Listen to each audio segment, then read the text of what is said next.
Easily এটাও কাজ করবে। তো একসাথে আপনি দুটো কাজ করতে পারবেন এই 2 in 1 এই ব্লেন্ডারে। আসসালামু আলাইকুম। এখানে যে গ্রাইন্ডারটিকে দেখতে পাচ্ছেন এটা হচ্ছে 2 in 1 গ্রাইন্ডার, অর্থাৎ দেখুন এটার উপরেও কিন্তু একটা ব্লেড আছে, এটাকে যদি খুলে ফেলেন ভিতরেও একটা ব্লেড আপনারা দেখতে পাবেন। তো শুধু যদি আপনি কোনো শুকনো আইটেম করতে চান, অর্থাৎ কোনো মশলাকে আপনি গ্রাইন্ড করতে চান, তাহলে এটাকে আপনি ব্যবহার করতে পারবেন। জাস্ট আমি বাটনটিতে প্রেস করব,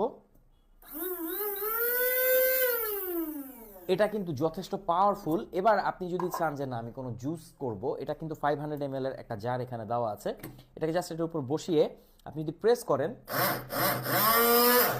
ইজিলি এটাও কাজ করবে। তো একসাথে আপনি দুটো কাজ করতে পারবেন এই 2 in 1 এই ব্লেন্ডারে। এটা হচ্ছে Nima Japan coffee and juice electric blender, আর এখানে এটা কিন্তু 300 ওয়াটের, সো এটা বেশি একটা ইলেকট্রিসিটিও কনজিউম করবে না।